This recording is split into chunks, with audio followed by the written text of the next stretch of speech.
Hello dear student, स्वागत है आप सभी का KD Singh Narayan powered by Akash institute के ऑफिशियल यूट्यूब प्लेटफॉर्म पर। प्यारे बच्चों, आज मॉर्निंग में आपने T20 टेस्ट सीरीज का टेस्ट दिया जिसमें केमिस्ट्री का आपका टेस्ट का टॉपिक था रेडॉक्स रिएक्शन। तो बेटा उसी टेस्ट के वीडियो सॉल्यूशंस यानी डिस्कशन का प्रोग्राम लेकर मैं आपका अपना अंकित सर एक बार फिर से आपके समक्ष हूं। तो चलिए बिना समय गंवाए शुरू करते हैं। Question number 1, no disproportionation is possible for. बच्चों आप जानते हैं डिसप्रपोर्शनेशन का मतलब होता है सेम एटम का ऑक्सीडेशन और सेम एटम का रिडक्शन। यानी सेम एटम अपना चार्ज बढ़ा भी सकता हो और सेम एटम अपना चार्ज कम भी कर सकता हो। तो बेटा इस प्रक्रिया को अंग्रेजी में हम डिसप्रपोर्शनेशन बोलते हैं। ठीक, अब आप जरा देखिए, जैसे हम बात करें ऑप्शन सी की, तो यहां आप आयोडीन यानी सेंट्रल एटम की ऑक्सीडेशन नंबर निकालिए तो आएगा +5 + x और -12 बराबर 0। यहां से आया x - 7 बराबर 0, तो x बराबर बताओ कितना है +7। यानी यहां आयोडीन है +7। बेटा आप जानते हैं आयोडीन पर +7 का चार्ज ये मैक्सिमम पॉसिबल चार्ज है। तो आयोडीन अपना चार्ज बढ़ा नहीं सकता, सिर्फ घटा सकता है। और डिसप्रपोर्शनेशन के लिए दोनों काम, इंक्रीज इन चार्ज मतलब ऑक्सीडेशन नंबर बढ़ भी सके और कम भी हो सके, ये होना चाहिए। तो बताओ ये अगर अपना ऑक्सीडेशन नंबर बढ़ा ही नहीं सकता तो बेटा ये डिसप्रपोर्शनेशन नहीं शो करेगा। ठीक, बाकी ऑप्शंस में देखिए फॉस्फोरस +3 पर है तो बेटा ना मैक्सिमम है। आप ऐसे याद कर लीजिए कि इंटरमीडिएट ऑक्सीडेशन नंबर हो तो डिसप्रपोर्शन पॉसिबल होता है, मतलब मैक्सिमम और मिनिमम के बीच वाली। यहां फॉस्फोरस +3 में है, इंटरमीडिएट वैल्यू है, डिसप्रपोर्शनेशन पॉसिबल होगा। यहां सल्फर +4 है, सल्फर की मैक्सिमम +6 होती है, डिसप्रपोर्शनेशन पॉसिबल होगा। आर्सेनिक की +4 है, बेटा मैक्सिमम +5 होती है, मिनिमम -3 होती है, उसके बीच की वैल्यू है, डिसप्रपोर्शनेशन पॉसिबल होगा। तो यहां पर करेक्ट आंसर बन जाएगा हमारा क्वेश्चन नंबर 1 के लिए C for Chennai is the correct answer. Question number 2, the oxidation state of most electronegative element in the product of the reaction formed by the reaction of, बेटा कह रहा है बेरियम परऑक्साइड BaO2 और H2SO4 की reaction कराओ। BaO2 और H2SO4 की reaction कराओ। तो पहले आपकी जानकारी के लिए बता दें, बेरियम परऑक्साइड और H2SO4 की रिएक्शन से बनता है बेरियम सल्फेट बनता है और H2O2, ये दो प्रोडक्ट बनते हैं बेटा। ठीक, तो ये प्रोडक्ट बने। अब कह रहा है इस प्रोडक्ट में जो मोस्ट इलेक्ट्रोनेगेटिव एलिमेंट है, आपकी जानकारी के लिए बता दें इस प्रोडक्ट में मोस्ट इलेक्ट्रोनेगेटिव एलिमेंट ऑक्सीजन है।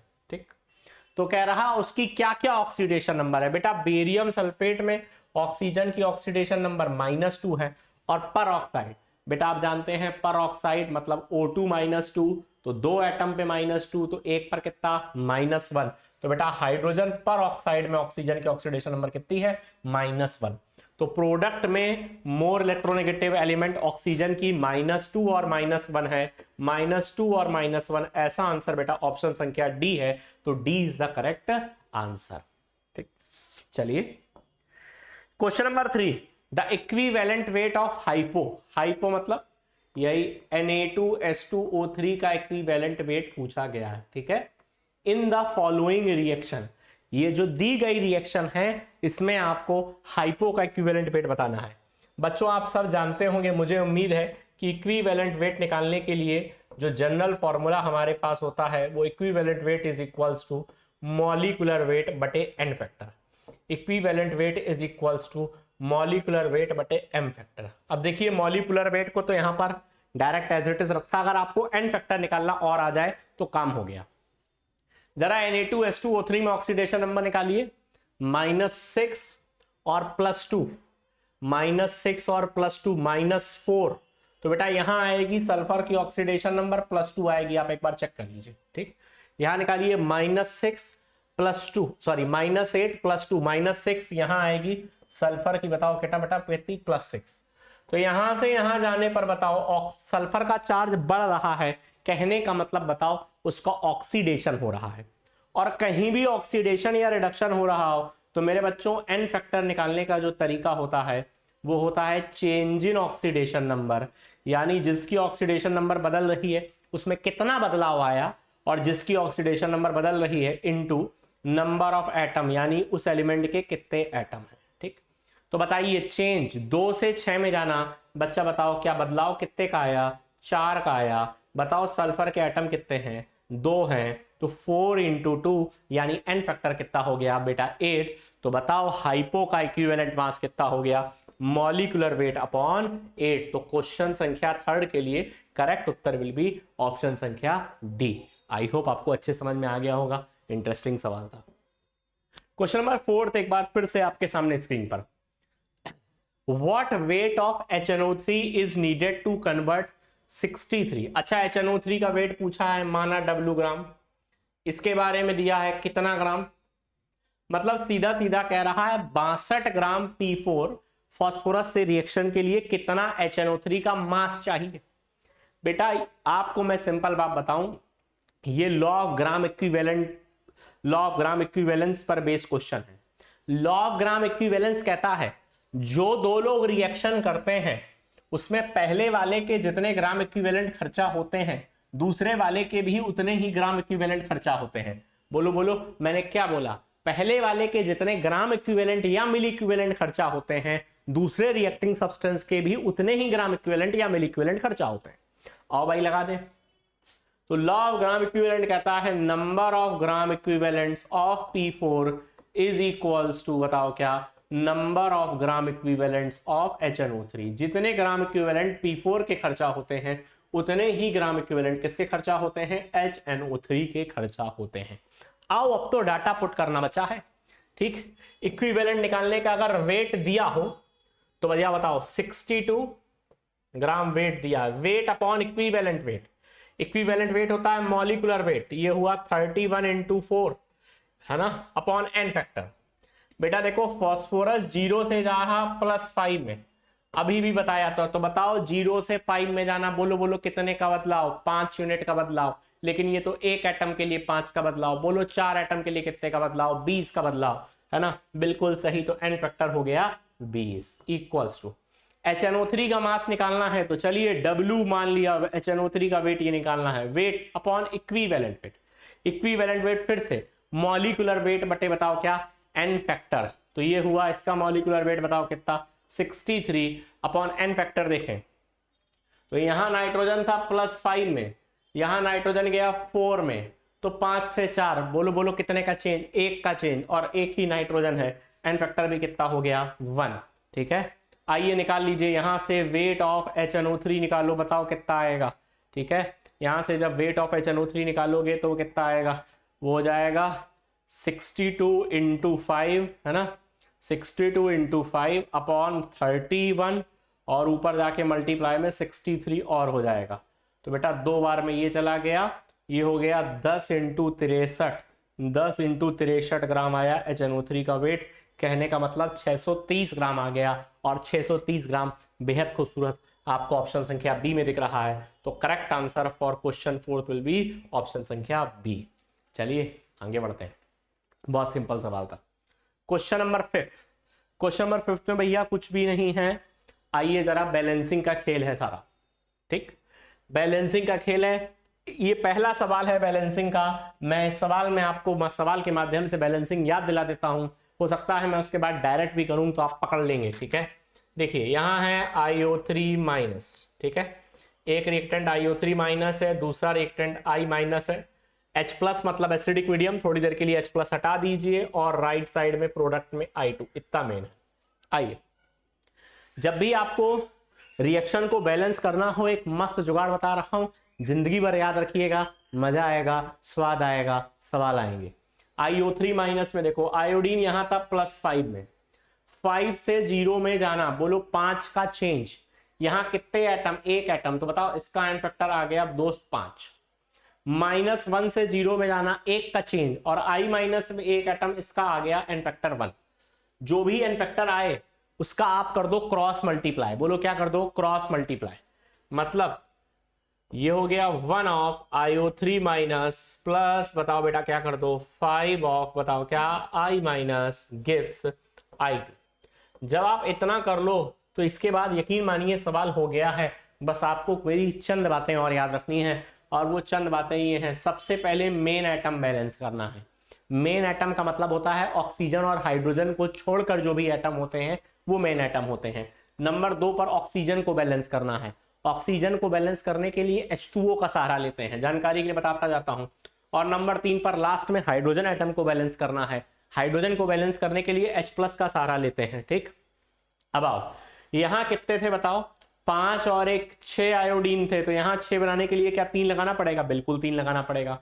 बताओ यहां 3 ऑक्सीजन थे, यहां एक भी नहीं था, तो राइट साइड 3 ऑक्सीजन की कमी है। अरे यार जिस साइड जितने ऑक्सीजन की कमी हो उस साइड उतने वाटर जोड़ दो। ठीक, अब बताओ राइट साइड कितने H+ हो गए? 6। लेफ्ट साइड एक भी H+ नहीं है, तो बताओ लेफ्ट साइड क्या करे? 6 H+ जोड़ दे।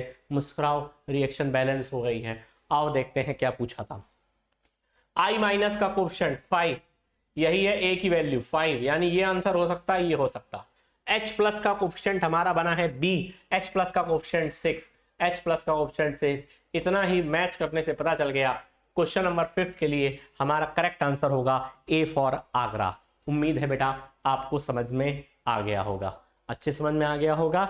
बैलेंसिंग का बेटा इस तरह से आप हमेशा कभी भी आपको कभी कोई बैलेंस रिएक्शन के बारे में पूछा जाए तो आप डायरेक्ट बैलेंसिंग के सारे सवाल कर सकते हैं, है ना। ठीक, आइए, how many electrons are involve in the following redox reaction. आपकी जानकारी के लिए बता दूं, जब भी बेटा इस तरह का सवाल आए उसमें पूछे नंबर ऑफ इलेक्ट्रॉन्स इन्वॉल्व पूछे या नंबर ऑफ इलेक्ट्रॉन्स ट्रांसफर्ड पूछे, तो भी आपको परेशान नहीं होना है। पहला काम तो याद रखिएगा, रिएक्शन को बैलेंस करना है। ठीक है बेटा, इसी तरीके से आप इस रिएक्शन को बैलेंस कर लेंगे। ये देखिए साफ साफ लिखा है कि अनबैलेंस रिएक्शन दी है, तो मैं डायरेक्ट लिख देता हूं सेम प्रोसीजर अपना के जब आप इस रिएक्शन को बैलेंस करेंगे तो बैलेंस करने के बाद जो बेटा आप बैलेंस इक्वेशन पाएंगे ये होगी बेटा हमारी बैलेंस इक्वेशन। ठीक है, ये हमारी बैलेंस इक्वेशन आएगी, कुछ इस तरह की आएगी बैलेंस इक्वेशन। ठीक है, और यहाँ पे रहेगा बेटा Cr3 प्लस और 2Cr+3 और 2 बनेगा Fe+3 का कोफिशिएंट और CO2 का कोफिशिएंट होगा 4 और यहाँ पर होगा बेटा 4। ठीक, तो बेटा ये कुछ इस तरह की हमारी बैलेंसिंग इक्वेशन आएगी। ठीक है, इसमें कोई दो राय नहीं है कि हमारी बैलेंसिंग इक्वेशन कुछ इस तरह की आएगी। ठीक, अब जब आप बैलेंसिंग इक्वेशन कुछ हमारी इस तरह की आ गई तब आपसे पूछा है कि how many electrons are transferred, कितने इलेक्ट्रॉन का ट्रांसफर हो रहा है, कितने इलेक्ट्रॉन का ट्रांसफर हो रहा है। तो इलेक्ट्रॉन का ट्रांसफर निकालना बहुत ही आसान है, कुछ भी नहीं करना है। एक मिनट बेटा, देखो यहां क्रोमियम, मैं कलर थोड़ा चेंज कर लेता हूं, यहां क्रोमियम था +6 में, बताओ, और राइट साइड में है 3 में। तो जब एक क्रोमियम 6 से 3 में जाता है तो 3 इलेक्ट्रॉन गेन करता है। बताओ 2 क्रोमियम 6 से 3 में जाएंगे तो बताओ कितने गेन करेंगे? टोटल 6 इलेक्ट्रॉन का गेन हो रहा है क्या? 6 इलेक्ट्रॉन का गेन हो रहा है क्या? ठीक है ना, 6 से 3। How many electrons are transferred in the following reaction. ठीक है, how many electrons are involve in the following redox reaction. ठीक, बिल्कुल सही है। ठीक, सॉरी मैं कुछ गलत बोल गया बेटा, 6 इलेक्ट्रॉन का ट्रांसफर नहीं हो रहा, जब 6 से 3 में आएंगे तो 3 इलेक्ट्रॉन का ट्रांसफर हो रहा है, बिल्कुल। तो एक क्रोमियम जब 6 से 3 में आएगा तो बताओ कितने इलेक्ट्रॉन का गेन हो रहा है? 3 इलेक्ट्रॉन का गेन हो रहा है। ठीक, या आप इसको ऐसे भी देख सकते थे, Fe+2+3 में जाएगा तो 1 का लॉस हो रहा है, और ऑक्सलेट जब CO2 में जाएगा तो 2 का लॉस हो रहा है, तो 2 और 1 टोटल बताओ कितना आ गया? 3 आ गया। यानी नंबर ऑफ इलेक्ट्रॉन ट्रांसफर्ड की वैल्यू बताओ कितनी आ गई? 3 आ गई, है ना। नंबर ऑफ इलेक्ट्रॉन ट्रांसफर्ड की वैल्यू कितनी आ गई? 3 आ गई। आप जानते हैं जिसका ऑक्सीडेशन होता है वो जितने इलेक्ट्रॉन लॉस करता है और दूसरा जिसका रिडक्शन होता है वो उतने ही इलेक्ट्रॉन गेन भी करता है, क्योंकि रिडॉक्स रिएक्शन में ऑक्सीडेशन और रिडक्शन साइमल्टेनियस होते हैं। ठीक, तो बेटा 3 इलेक्ट्रॉन का ट्रांसफर हुआ। Correct answer will be option संख्या ए। लेट्स मूव आगे। इन द अल्कलाइन मीडियम यानी basic medium, the colour of potassium dichromate, कह रहा है K2Cr2O7 था। अच्छा, K2Cr2O7 changes from orange due to yellow, बहुत बढ़िया।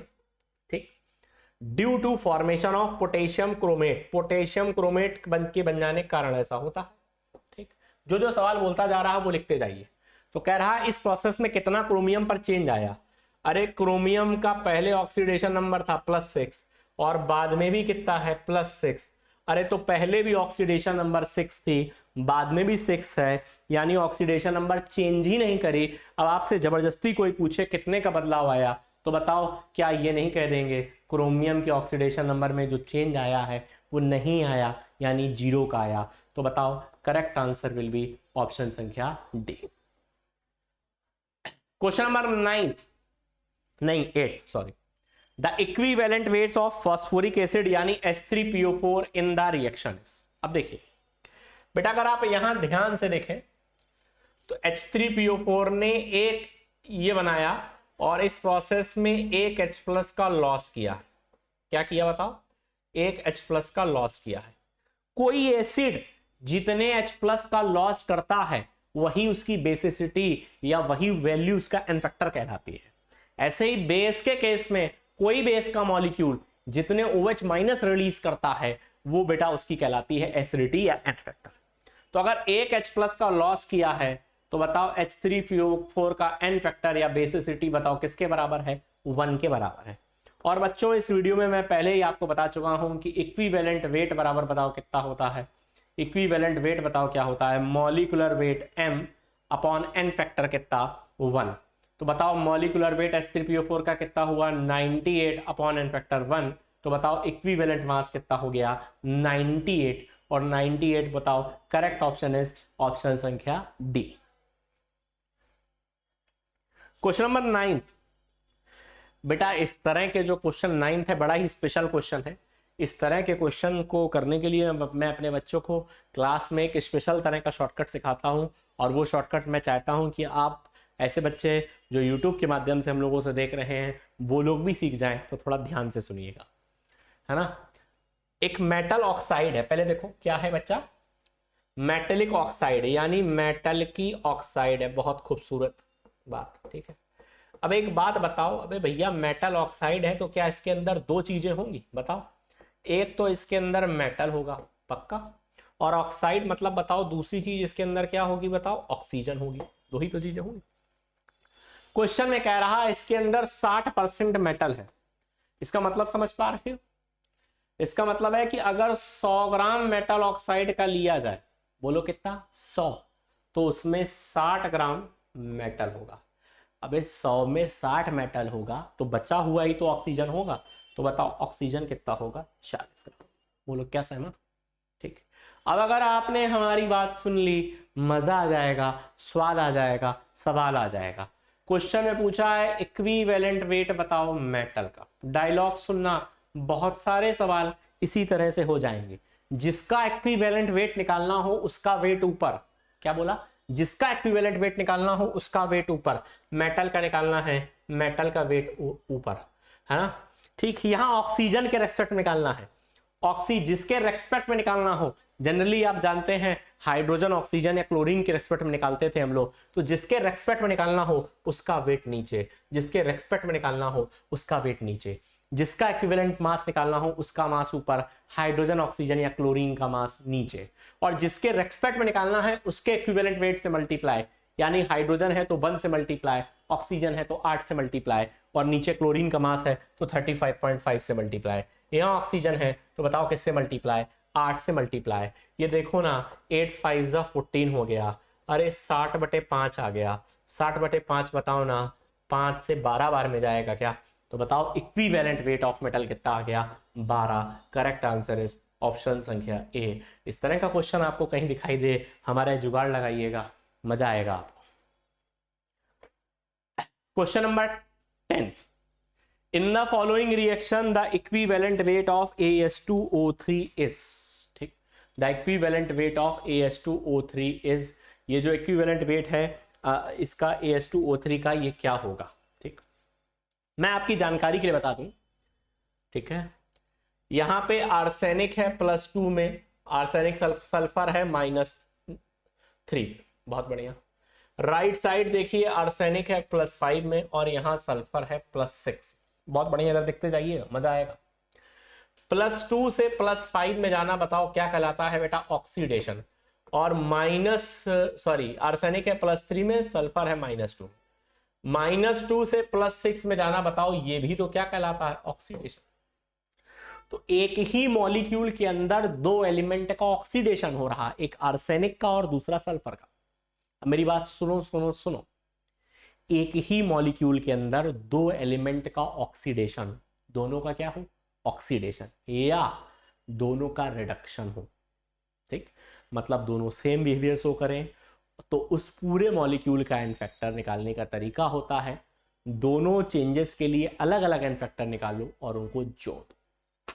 कहने का मतलब पहले वाले एन फैक्टर को ऊपर वाले एन फैक्टर को n1 कह दो, नीचे वाले एन फैक्टर को n2 कह दो, और इसका जो एन फैक्टर होगा वो होगा n1 प्लस n2। बोलो क्या याद आया? ऐसा कुछ तुमने जीवन में पढ़ा है? ठीक है, आओ देखते हैं कैसे निकालें।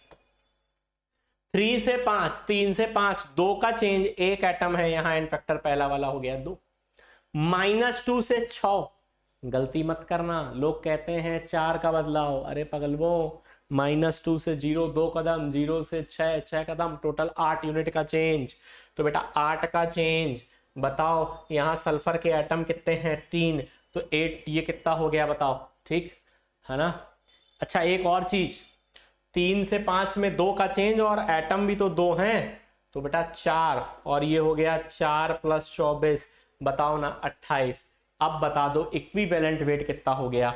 बेहतरीन तरीका, आप समझ गए होंगे, मॉलिक्यूलर वेट को माना m, एन फैक्टर को कर दिया 28, m/28। Correct answer is option संख्या डी। ठीक, क्वेश्चन नंबर 11, बढ़िया सवाल है भी, देखिए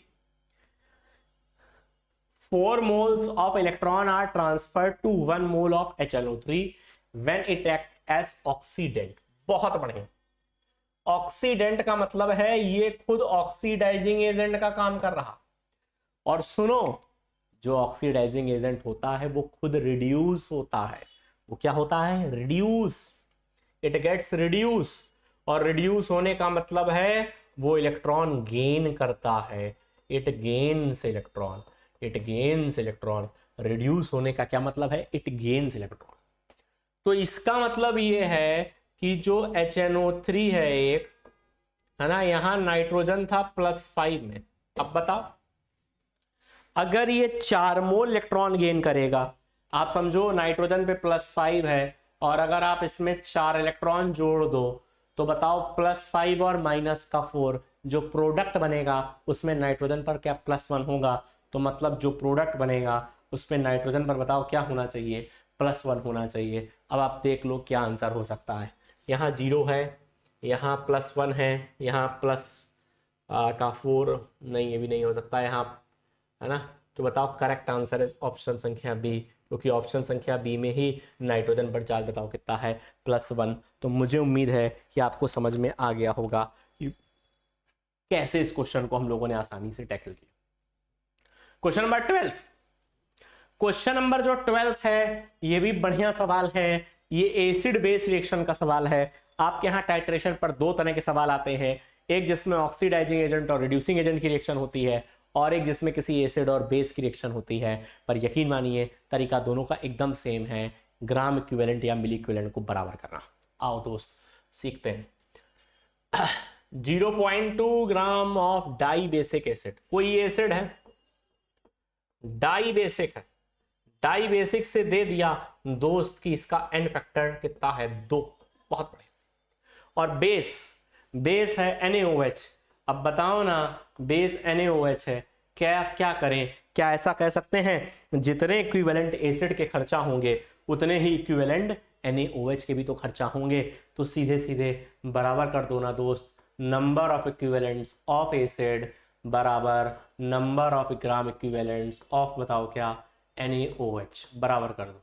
आओ देखो, एसिड का दिया क्या है? वेट दिया है, वेट दिया हो तो इक्विवेलेंट का फॉर्मूला लगता है वेट अपॉन इक्विवेलेंट वेट, है ना। ये मान लिया equivalent weight of acid, E acid ऐसे ही छोड़ दिया। NaOH की नॉर्मेलिटी दी है, अगर किसी चीज की नॉर्मेलिटी दी हो तो भाइयों और बहनों फॉर्मूला लगता है normality into volume in litre. तो नॉर्मेलिटी कितनी दी है? 0.1, है ना। वॉल्यूम ml में है, ml को भाई लीटर बनाने के लिए क्या करते हैं? 1000 से भाग करते हैं, 2 0 से 2 0 कैंसिल हो गए। बताओ ना ये कितना आया? 0.52 upon equivalent weight of acid, बराबर 0.1/10 है ना, ये हो गया 0.01। बेटा यहाँ से ई की वैल्यू निकालो, बताओ ना ई की वैल्यू कितनी निकालोगे, ई की वैल्यू निकालोगे 52 आएगा आंसर 52। कितना आसानी से आप सॉल्व कर लिया। बता दो मुझे कौन सा ऑप्शन सही है। 52 के लिए बेटा करेक्ट आंसर हो जाएगा हमारा ऑप्शन संख्या बी, बी फॉर बनारस। आइए, ये भी बड़ा इंटरेस्टिंग क्वेश्चन है बेटा, जो इक्विवेलेंट एंड फैक्टर वाला पार्ट है। बच्चों को इसमें दिक्कत होती है, इसीलिए टेस्ट मैंने ऐसे क्वेश्चन ज़्यादा रखे हैं, ताकि आप अगर ना कर पाएं और बाद में सॉल्यूशंस देखें तो इन क्वेश्चंस को टैकल करना फ्यूचर के लिए सीख जाए। भाई जो जो क्वेश्चन करता जाओ कहते जाओ। कह रहा है एक मेटल की ऑक्साइड है, क्या है बोलो, एक मेटल की ऑक्साइड है, जो कहे वो करते जाओ। ठीक, उसको कन्वर्ट कर रहे हैं मेटल के, बताओ किसमें, क्लोराइड में। बहुत बढ़िया, ऐसा क्वेश्चन कह रहा, हम नहीं कह रहे भाई। अब जरा देखो क्या कह रहा है आगे, जब ये मेटल ऑक्साइड थी तो इनिशियली इसका वेट कितना था, 3 ग्राम था, लेकिन जब अपन ने इसको मेटल क्लोराइड में कन्वर्ट किया तो जादू हो गया, इसका वेट कितना हो गया, 5 ग्राम हो गया।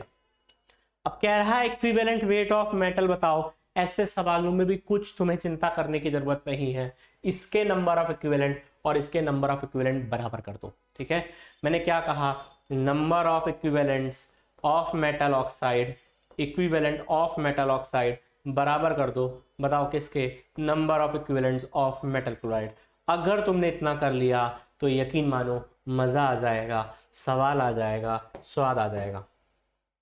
मेटल ऑक्साइड, अब बताओ वेट दिया है, तो वेट के टर्म्स में इक्विवेलेंट वेट का फॉर्मूला क्या होता है, weight upon equivalent weight, weight upon equivalent weight of metal oxide.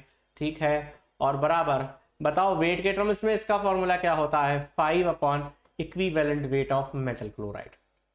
लेकिन यहां पर एक बड़ी इंटरेस्टिंग चीज है कि मेटल ऑक्साइड के इक्विवेलेंट वेट को हम लिख सकते हैं equivalent weight of metal plus 8, और ऐसे ही मेटल क्लोराइड के इक्विवेलेंट वेट को हम लिख सकते हैं equivalent weight of metal plus chloride ion, यानी 35.5। अब बेटा जब आप इसको पूरा अच्छे से सॉल्व करेंगे तो यहां से देखो बेटा ये कितना हो गया, 5em प्लस 8 5 कितना हुआ 40, बराबर कितना 3em प्लस 35.3 इंटू 3 है ना, तो 35.5 इंटू 3। जब आप इसको पूरा EM के लिए सॉल्व करेंगे, जब आप पूरा इसको EM के लिए सॉल्व करेंगे तो आपके पास करेक्ट वैल्यू आ जाएगी बेटा 33 है ना। तो बिल्कुल सॉल्व करना ही बचा है, EM मतलब इक्विवेलेंट वेट ऑफ मेटल आ जाएगा 33, तो A for Agra is the correct answer. Let's move ahead. बहुत बेहतरीन सवाल, शानदार सवाल, मजा आ जाएगी। बहुत सारे लोगों ने जिन्होंने आज टेस्ट को अटेम्प्ट किया है, जो यूट्यूब के माध्यम से हम लोग जुड़े हैं, जब इस क्वेश्चन को आप, मैं चाहूंगा 2 सेकंड आप खुद ट्राई करें एक बार मेरे डिस्कस करने से पहले। ठीक है, जब आप ट्राई करेंगे तो आपका अटकेगा, मतलब कॉन्सेप्ट चाहिए आपको इस सवाल को सॉल्व करने के लिए। पेपर में 1-2 सवाल जरूर होते हैं हम लोगों के टेस्ट में, फिजिक्स केमिस्ट्री बायो में, जो आपको कुछ सिखा कर जाते हैं, वैसा ही सवाल ये है। If A is the mass of NaHCO3 C2O4 required to neutralise NaOH। लफड़ा जानते हो क्या है, कॉन्सेप्ट बता दें आपको, मजा ना आए तो फिर कहिएगा। भैया ये जो NaHC2O4 है, ये जो NaHC2O4 है, ये 2 रोल प्ले कर सकता है, 2 रोल प्ले कर सकता है। सुनो ना, ये एसिड का भी काम कर सकता है। ये पहला तो रोल है एसिड का काम करता है। और बताओ ना एसिड का एन फैक्टर क्या होता है, वो जितने H+ देता है। अब इसके पास एक H+ है, तो जब ये एसिड का काम करेगा तो इसका एन फैक्टर 1 होगा। कितना होगा, 1 होगा। दूसरी बात सुनो भैया, ये रिड्यूसिंग एजेंट का भी काम कर सकता है। जब ये रिड्यूसिंग एजेंट का काम करेगा तो मतलब खुद ऑक्सीडाइज होगा, तो ऑक्सिलेट बदल जाता है और ऑक्सिलेट ऑक्सीडाइज हो जाता है CO2 में, और अब इसका एन फैक्टर कितना होता है, 2 होता है। अगर जिसको ये बात पता थी वो सवाल कर लेगा, नहीं तो खोपड़ी बिठाएगा, पेन घिसेगा, कोई फायदा नहीं होगा। आइए देखिए कैसे, इतनी सी बात थी। तो भैया देखो जरा, पहले रिएक्शन जो दी गई है इसमें ये एसिड का काम करेगा, NaOH बेस का काम करेगा। बोलो ना, ये एसिड बेस रिएक्शन होगी। अब आगे जो रिएक्शन दी गई है ना, ठीक है, वो देखो KMnO4 एक ऑक्सीडाइजिंग एजेंट है, तो उसमें ये रिड्यूसिंग एजेंट का काम करेगा। मतलब NaOH के साथ इसका नेचर एसिड होगा, NaOH बेस होगा, KMnO4 के साथ इसका नेचर रिड्यूसिंग एजेंट होगा और KMnO4 ऑक्सीडाइजिंग एजेंट होगा। बोलो समझ में आया क्या? थोड़ा सा कैलकुलेशन लंबी है पर तसल्ली से देखिए आपको समझ में आएगा। एक में क्या करा गया, NaHC2O4 और NaOH की रिएक्शन। भैया देखो ये है एसिड, ये क्या है एसिड, तो यहां एक इसका काम करेगा, बेस का काम करेगा। आपने पढ़ा किसी भी रिएक्शन में दोनों रिएक्टेंट के नंबर ऑफ इक्विवेलेंट बराबर होते हैं, तो जितने इक्विवेलेंट पहले वाले के होंगे उतने ही वाले दूसरे वाले के इक्विवेलेंट्स होंगे। तो अब जरा एक बात के बारे में हमें बता दो, बताओ। तो इसका वेट दिया है, तो weight upon equivalent weight, weight upon equivalent weight, molecular weight मान लेते हैं कुछ इसका m, ठीक है, इसका मॉलिक्यूलर वेट कुछ मान लेते हैं m मान लेते हैं। तो मॉलिक्यूलर वेट अगर इसका m मान लिए तो molecular weight m upon n factor 1, ठीक, बराबर NaOH के लिए डाटा दिया हुआ है, कितना दिया है 0.2 मोलैरिटी है, नॉर्मेलिटी भी यही होगी। वॉल्यूम को ml को लीटर में बदलोगे तो 100 को बेटा बताओ किससे डिवाइड कर दोगे, 1000 से डिवाइड कर दोगे, 2 जीरो से 2 जीरो कट गए, है ना, यहां से आप A की वैल्यू निकाल सकते हैं, ठीक। अब देखो जो दूसरा कह रहा है, बेटा यहां पर मैं आपको सिखाने के लिए थोड़ा सा मुझे स्पेस हटाना ही पड़ेगा, उम्मीद है ये आपने नोट कर लिया होगा या आप समझ गए होंगे, ठीक। दूसरी रिएक्शन में देखो फिर से NaHC2O4 की रिएक्शन करा रहा, यहाँ पर किससे करा रहा है, ये रिड्यूसिंग एजेंट का काम करेगा।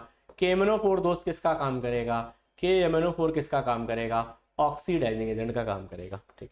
अब सुनिए ना, इन दोनों के ग्राम इक्विवेलेंट फिर बराबर होंगे, तो कह रहा है B ग्राम चाहिए KMnO4 सिलेक्शन करने के लिए, तो weight upon equivalent weight, molecular weight reducing agent की तरह इसका n फैक्टर 2 होता है। आओ ना, KMnO4 का देखो दिया है, KMnO4 का मोलैरिटी 0.2, KMnO4 का एसिडिक मीडियम में n फैक्टर होता है 5, तो 0.2 इंटू 5, वॉल्यूम ml में दिया 100, लीटर बनाने के लिए बताओ क्या कर देंगे, 1000 से डिवाइड कर देंगे, यहां से आ गया लगभग B।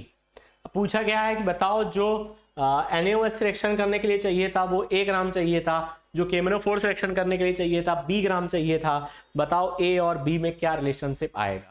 बेटा जब आप इन दोनों इक्वेशंस को डिवाइड करेंगे तो A अपॉन B के बीच में जो रेशियो आएगा वो 2/5 आएगा।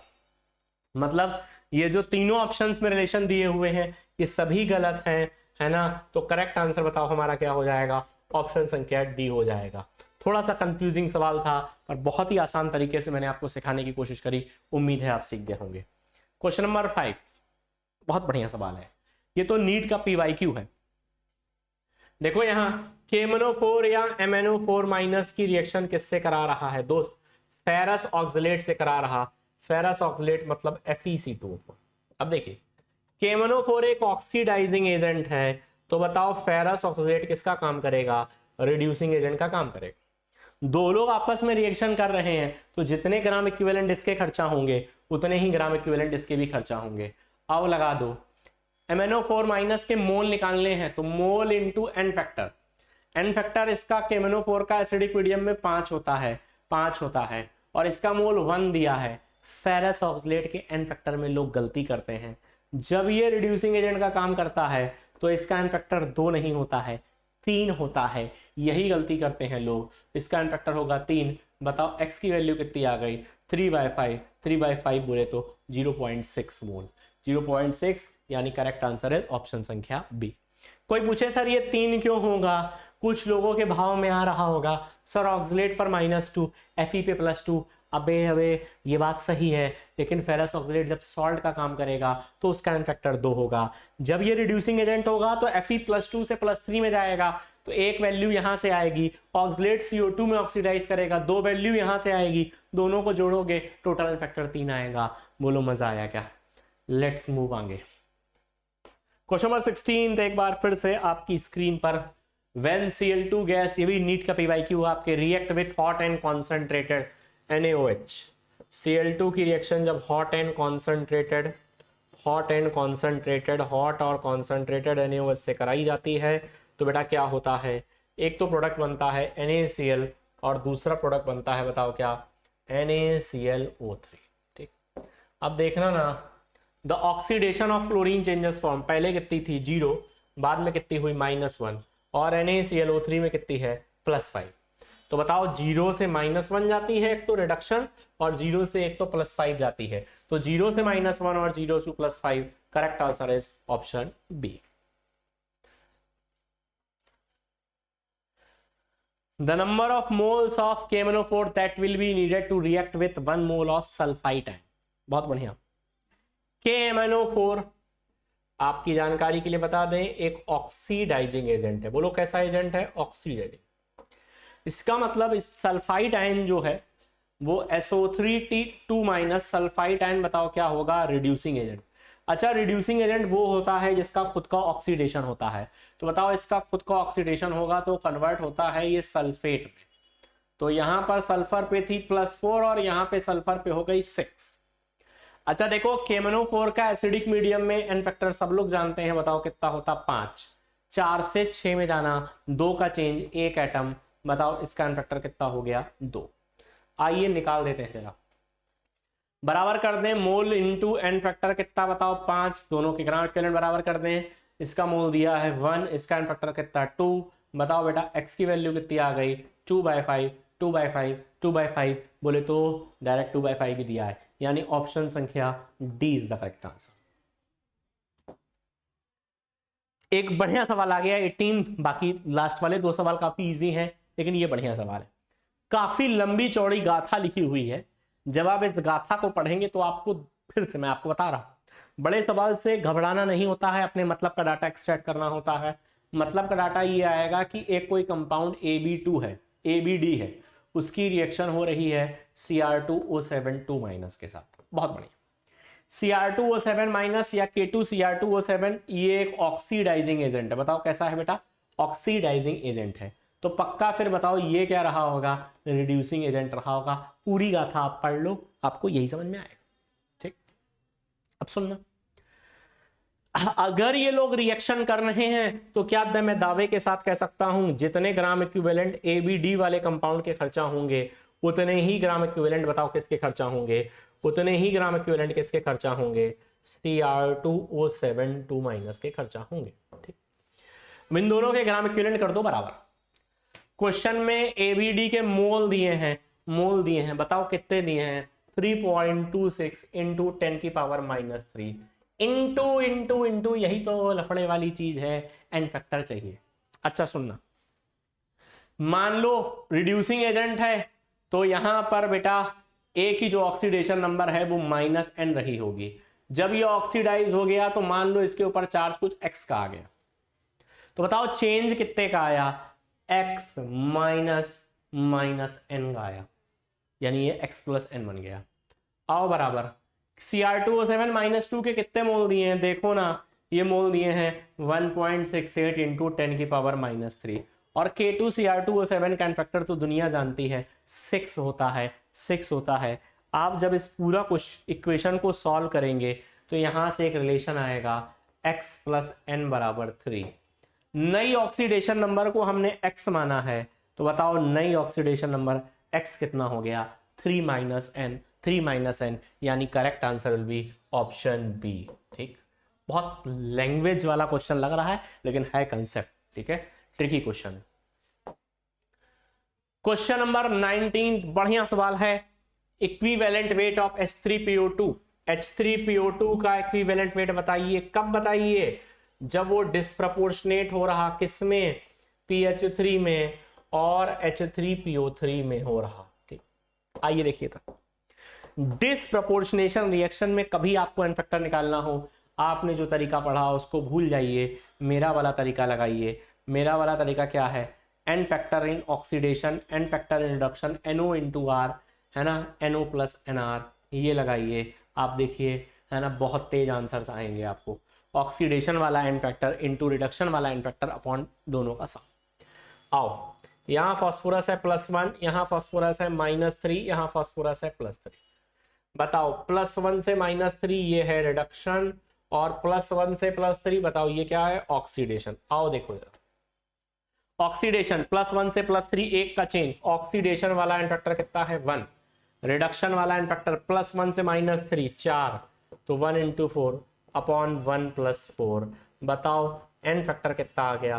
4/5। 4/5 ये आया एन फैक्टर। लेकिन हमसे तो पूछा था इक्विवेलेंट वेट। इक्विवेलेंट वेट बताओ, molecular weight upon n factor. N factor कितना हुआ 4/5, 5 ऊपर गया, बताओ कितना हो गया 5m/4, 5/4 यानी कि भाई क्वेश्चन नंबर 19, क्वेश्चन नंबर 19 4 2 मैं कुछ हाँ, अच्छा बेटा 1 से 3 में जाने का ऑक्सीडेशन वाला एन फैक्टर 2 होगा ना कि 1। यहाँ 2 रखो ना, तो ये हो गया 4/6, तो 4/6, तो ये हो गया 6m/4। सिंप्लीफाई करें तो 3m बाय, तो नहीं 1 मिनट पूरा कैलकुलेशन यहीं से कर देते हैं बेटा, यहाँ से लफड़ा हुआ है ना। तो 4×2 8/6 हुआ, 8/6। तो इक्विवेलेंट वेट बताओ कितना हुआ, molecular weight m upon n factor 8/6, 6 को ऊपर भेजो तो ये हुआ 6m/8, यानी सिंप्लीफाई करो तो इसे 3m/4 लिख सकते हैं। तो बताओ करेक्ट आंसर कितना हो गया बेटा, ऑप्शन संख्या डी। लास्ट सवाल finally, in which of the following nitrogen exhibits highest oxidation state, सबसे ज्यादा किसमें। अरे यार यहाँ -2 है, यहाँ -3 है, भाई डायरेक्ट कर सकते हैं इतना, तो यहाँ -1/3 है। NH2OH, यहाँ देखो ये स्ट्रक्चर है NH2OH का, ठीक। यहाँ नाइट्रोजन की देखोगे -3 आएगी, तो हाईएस्ट किसमें है। नेगेटिव में जो सबसे बड़ी वैल्यू, छोटी वैल्यू -1/3 सबसे बड़ी वैल्यू है, अगर माइनस साइन के साथ देखा जाए तो करेक्ट आंसर इज ऑप्शन संख्या सी। तो बच्चों ये था आज आपका डिस्कशन T20 टेस्ट का। इस यूट्यूब चैनल पर बच्चों लगातार फिजिक्स के वीडियोस भी आ रहे हैं, केमिस्ट्री के भी आ रहे हैं, बायोलॉजी के भी आ रहे हैं, तो ज़रूर बताइए कि हम लोगों से आप क्या सपोर्ट चाहते हैं। बाकी किसी तरह की कोई प्रॉब्लम हो तो आप कमेंट भी कर सकते हैं हमारे वीडियो में। मैं और मेरी टीम पूरी कोशिश करेगी कि हम आपको हेल्प करें और आपको सिलेक्शन की मंजिल तक पहुंचा सकते हैं। This is all for the video, thank you everyone, जय हिंद।